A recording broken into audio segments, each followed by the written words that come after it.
निकलते हैं। बच्चों के भी आंखों से पानी निकलते हैं, कई जीवों के आंखों से पानी निकलते, निकाले भी जाते हैं। क्यों? रो लेंगे तो कम से कम हमारी बात मान ली जाएगी। पर आंखों से रोने की बात नहीं कर रहा हूँ। आंखों से तो बनावटी पानी भी आता है। आजकल तो बहुत सारे ऐसे द्रव्य हो गए, लगा लो आंखों में, घंटों भर रोते रहो, डाल दो। आसान है, बहुत आसान है, बहुत आसान है। आंखों में ग्लिसरीन और पता नहीं क्या क्या डालकर रो लेना, पर दूसरों के दुख को अपने हृदय में डालकर अपने हृदय को द्रवित कर लेना, ये बहुत कठिन है। ये बहुत बहुत बहुत कठिन है। और उस कठिनाई को ही जीवन में सहजता से स्वीकार कर लेना, यही सच्चा मोक्ष मार्ग है। क्यों साधु मुस्कुराते मिलते हैं? क्यों साधु मुस्कुराते मिलते हैं?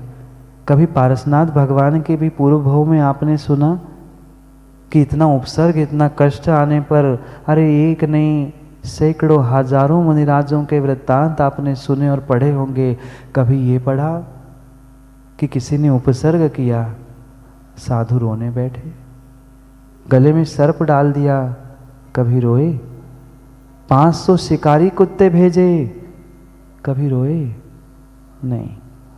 पर कुछ कष्ट आता है, घर परिवार पे थोड़ी सी समस्या आती है, हम पता नहीं कहीं बैठे क्यों ना हो, पर अखिलेश पंडित जी ऐसे आकुल व्याकुल होते, क्या होगा, कैसे होगा, मैं अभी जाऊं अभी निकलूं। ये अधीरता छोड़ते हुए हमें हर परिस्थिति को धैर्य के साथ सामना करने की शक्ति प्राप्त करनी। मैं ये नहीं कह रहा हूं कोई कष्ट में हो हम मुस्कुराए, उसका कष्ट दूर ना करे, पर मात्र और मात्र रोने बिलखने से, अधीर होने से कभी जीवन में कुछ काम होने वाला नहीं है। हम अपने दुखों के लिए जैसे आंखों में आंसू डालकर रो रहे हैं, ऐसे दूसरों के भी दुखों को, दूसरों के भी कष्टों को समझते हुए अपने मन से, अपने हृदय से द्रवित होते हुए, रोते हुए उनके कष्टों को, उनके दुखों को दूर करने का प्रयास करना, ये सबसे बड़ी पंचम काल की साधना है। पंचम काल की क्या, मैं तो कहता हूँ सभी काल की अगर सबसे श्रेष्ठ साधना कोई है तो दूसरे की सेवा, दूसरे की वैयावृत्ति करना है। कितनी सेवा और कितनी वैयावृत्ति हम करते हैं, कितनी सेवा, कितनी मदद दूसरों को करते हैं। मदद करने वाले तो सैकड़ों मिल जाएंगे, हजारों मिल जाएंगे। मदद करने वाले, समझ रहे हैं ना, मद और मदद। घमंड करने वाले इतनी सी सेवा नहीं की, 2, 4, 8, 15 दिन सेवा नहीं की, ऐसे फूल जाते हैं। हमने तो महाराज के लिए इतना सारा किया, बदले में महाराज ने क्या दिया? मतलब तुम गुरु की सेवा भी कुछ व्यापार के लिए कर रहे थे, कुछ व्यापार के लिए गुरु की सेवा कर रहे थे। ये सेवा भाव, दूसरे के प्रति उपकार के भाव, ये कोई व्यापार नहीं है, ये कोई व्यापार नहीं है। बदले में ही चाहते थे तो किसी दुकान, किसी होटल में और किसी ठेके पर जाकर कुछ व्यापार ही कर लेते, बदले में कुछ पैसे ही ज्ञानी कमा लेता। पर आज का इंसान, आज का व्यक्ति कहीं न कहीं प्रत्येक क्रिया, प्रत्येक कार्य के पीछे वह भाई बदले में कुछ चाहता है, बदले में कुछ ना कुछ चाहता है, कुछ ना कुछ चाहता ही चाहता है। भले ही कुछ इंसान मुख से कह देता है, कोई कह नहीं पाता है, पर अंतरंग में भावना तो यही होती है, हमने इतना तो कुछ कर लिया, पर बदले में महाराज ने क्या दिया, बदले में उस इंसान ने क्या दिया, बदले में माँ बाप ने क्या दिया, जिन्होंने जन्म दिया, जिन्होंने जीना सिखाया। उस माँ बाप से भी आज की संतान पूछती है कि माँ बाप ने मुझे क्या दिया। मतलब तुमने अभी माँ बाप और गुरु के उपकारों को शायद समझा ही नहीं है, शायद समझा ही नहीं है। जो जीवन में माँ बाप की और गुरुजनों की सेवा, वैयावृत्ति करना नहीं जानता है, बदले में कुछ प्राप्त करने की इच्छा रखता है, वह कह दूं वह इंसान भी नहीं है। मैं संतान, शिष्य, भक्त नहीं कह रहा हूँ, वह एक इंसान भी नहीं है। इंसान क्या, नीतिकार तो कहते हैं वह तिर्यंश से भी गया बीता है। वह तिर्यंश से भी गया बीता है। दो रोटी के टुकड़े खाने वाला श्वान पुनः दूसरे दिन आकर तुम्हारे द्वार पर बैठता है और 10-15 दिन तुम रोटी खिलाओगे तो दिन भर तुम्हारे घर की सुरक्षा करने के लिए वही बैठा मिलेगा। पर संतान, भक्त और शिष्य कैसा है? वह सेवा करने के बाद बदले में कुछ मांगता है। श्वान ने क्या मांगा? बिना मांगे उसे रोटी मिली, जहाँ 2 मिली वहाँ सो गया। क्या किया? और आज का इंसान माँ बाप से हिसाब मांगता है। आज का इंसान गुरु की सेवा का कुछ बदले में रिटर्न गिफ्ट मांगता है।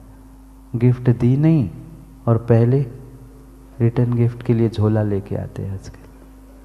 क्या करे? व्यवस्था पाश्चात्य संस्कृति की ओर बढ़ रही है।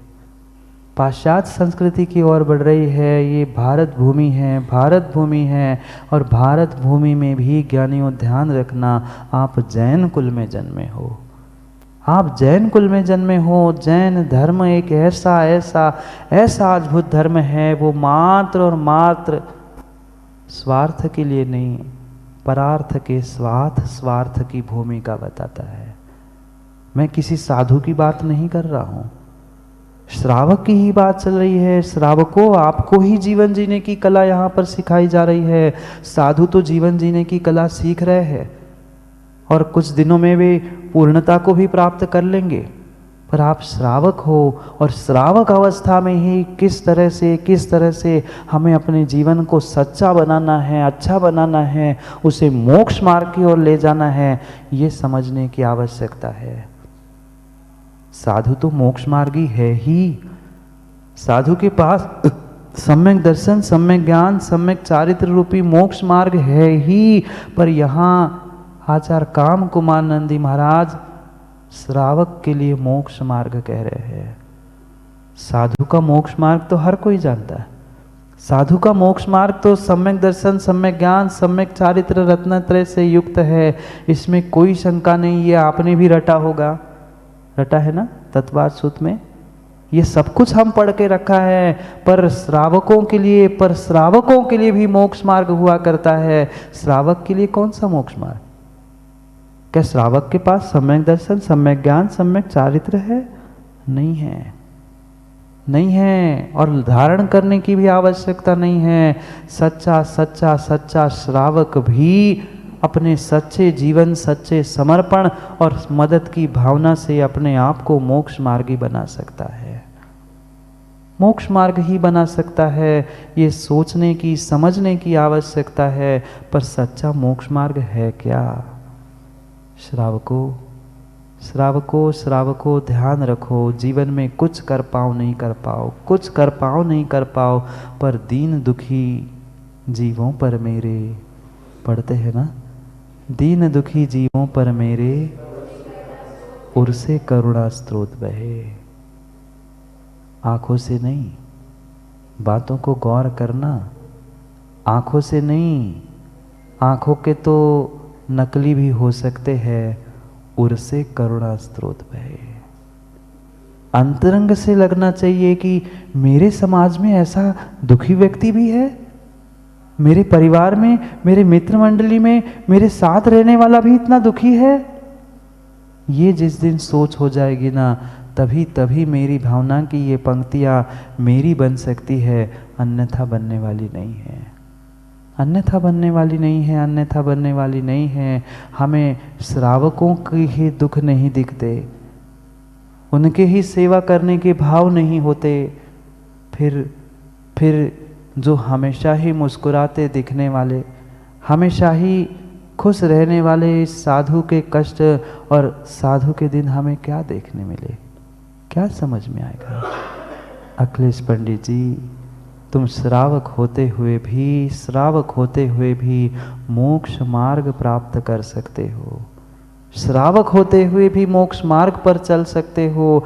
काम कुमार नंदी महाराज कह रहे हैं, श्रावकों आपके लिए साधु की सेवा, श्रावकों की दीन दुखी की सेवा ही आपके लिए मोक्ष मार्ग है।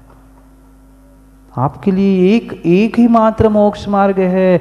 जो सम्यक दर्शन, सम्यक ज्ञान, सम्यक चारित्र को धारण कर चुके हैं, वे तो साक्षात मोक्ष मार्ग पर चल ही रहे हैं।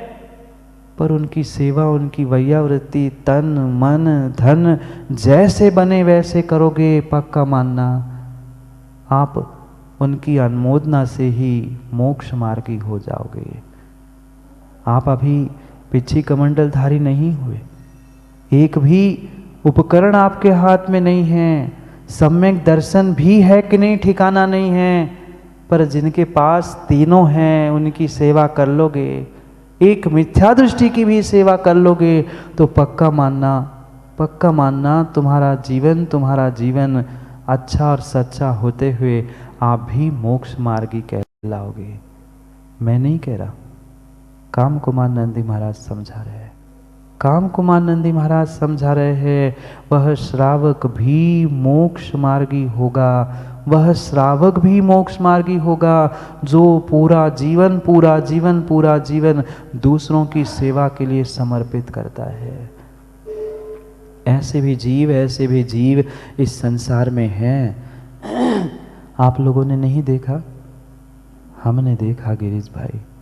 ऐसे भी जीव इस संसार में हैं, और संसार में क्या आपने भी देखे हैं, मुझे पता है।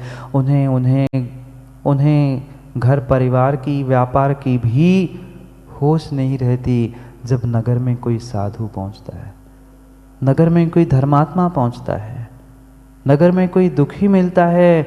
ऐसे भी जीव है, उन त्रियंचों के, जानवरों के भी दुख दूर करने के लिए वे तड़पते हैं। कोई एक्सीडेंट हुआ, उठा के उसे पहुंचा दिया, इसको पट्टी लगाई, उसको दवाई कराई। घर में माँ बाप को तो आज इंसान देख नहीं रहा है, और आज ऐसे भी जीव है जो त्रियंचों को, सुअर को भी उठाकर अस्पताल में पहुंचा रहे हैं। कितना अंतर है। एक सज्जनता की चरम सीमा की ओर बढ़ रहा है, और एक दुर्जनता की चरम सीमा की ओर बढ़ रहा है। घर में माँ बाप को भी दवाई करने के लिए व्यवस्था नहीं है। कमी इसकी नहीं है, कमी इधर से है। कमी श्रद्धा की, कमी विश्वास की, और कमी समर्पण की है, जिस कारण से व्यक्ति अपने घर परिवार के सदस्यों की भी सेवा करने के लिए तैयार नहीं है। दुनिया में तो छाबड़ा जी समाज रत्न बनकर घूमने की, बड़े बड़े पुरस्कार, बड़े बड़े सर्टिफिकेट लेकर घूमने की तो उसकी हिम्मत है, या ये कह दो लेकर घूमने की तैयारी है। पर घर में, परिवार में कितने जनों को हम संभाल पा रहे हैं, ये उन व्यक्तियों ने कभी सोचा नहीं है। अक्सर हमने संजय भाई यही देखा, जो बाहर की दुनिया में बहुत चकाचौंध की जिंदगी जीता है, वो अपने घर में हमेशा ही दुखी होता है। बाहर की तो बहुत सारे सम्मान वह प्राप्त करता है, पर कहीं न कहीं अपने ही अपनों से वह कहीं न कहीं कष्ट और दुखों को प्राप्त करता है। ये क्या करे, कर्मों की लीला कह दे, या कहीं न कहीं अपनी स्वयं की भीतर की ही कुछ भूल कह दे। पर सत्यता यही है कि हम जीवन के सच्चे मायनों को आज तक नहीं समझ पाए।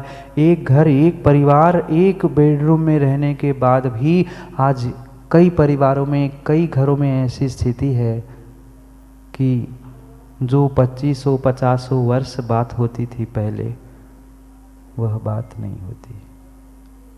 जिन माता पिता ने जन्म देके सब कुछ दिया, आज उस माता पिता को माता पिता कहने के लिए शर्म लगती है संतानों को। कैसी विडंबना है, कैसी विडंबना है। यहाँ तो आचार्य महाराज कह रहे हैं रास्ते में पड़े हुए सुअर को भी तुम्हें उठा के उसकी सेवा करनी चाहिए। महाराज सुअर क्या, घर में माँ बाप पलंग पे पड़े हैं, अस्पताल में पड़े हैं, तो दवाई खिलाने के लिए आदमी रखे हैं। आप तो और परिचित होंगे हमसे ज़्यादा, नहीं है? आपने तो घर घर की कहानी देखी होगी, सुनी होगी। हम तो देख के बहुत समय हो गया, हम तो बहुत दूर से कथाएं परोक्ष रूप से समझते हैं, पर ऐसी विडंबना नहीं है क्या? है। कुत्ते को तो साखल लेकर सुबह घुमाने के लिए, शौच करने के लिए ले जा रहे हैं, पर घर में पिताजी पलंग पे पड़े हैं, उनकी शौच साफ करने की नहीं है, भाव नहीं है।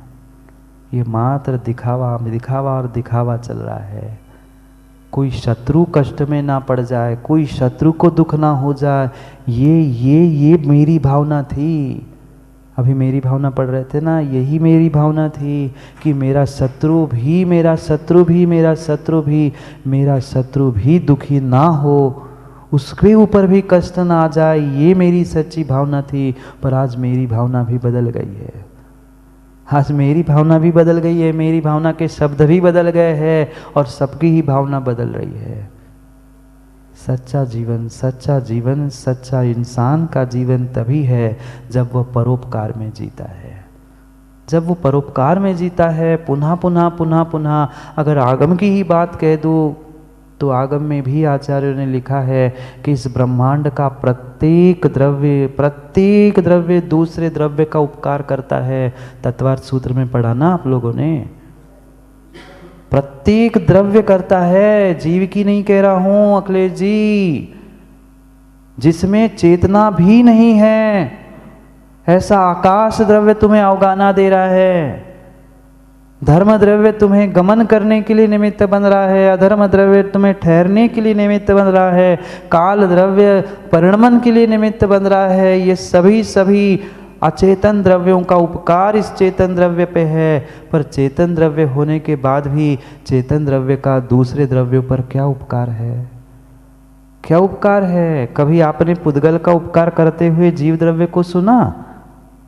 कभी आकाश पर, इतने बड़े आकाश द्रव्य पर चेतन जीव द्रव्य ने कोई उपकार किया? नहीं। वह अचेतन निर्जीव तत्व भी, निर्जीव द्रव्य भी इस जीव पर उपकार कर रहा है। निर्जीव होने पर भी वह द्रव्य इस जीव पर उपकार कर रहा है। कम से कम ज्ञानियों, कम से कम इंसानों, उन निर्जीव द्रव्यों पर नहीं, कम से कम जीव द्रव्य पर ही उपकार की भावना तो रखो। कर पाओ नहीं कर पाओ, सामने वाले का उपकार हो ना हो, उसको सेवा का फल मिले ना मिले, आपके मदद का कुछ फल मिले ना मिले, पर उसको मिले ना मिले, मेरे हाथ तो सुगंधित हो रहे हैं, मेरा जीवन तो सुगंधित हो रहा है। उस उपकार का फल पुण्य के रूप में आने वाले समय में मुझे मिलने वाला है। ये हम क्यों भूल जाते हैं? ये हम क्यों भूल जाते हैं? और मात्र वे अचेतन द्रव्य में पुद्गल का तो कितना उपकार है। ये शरीर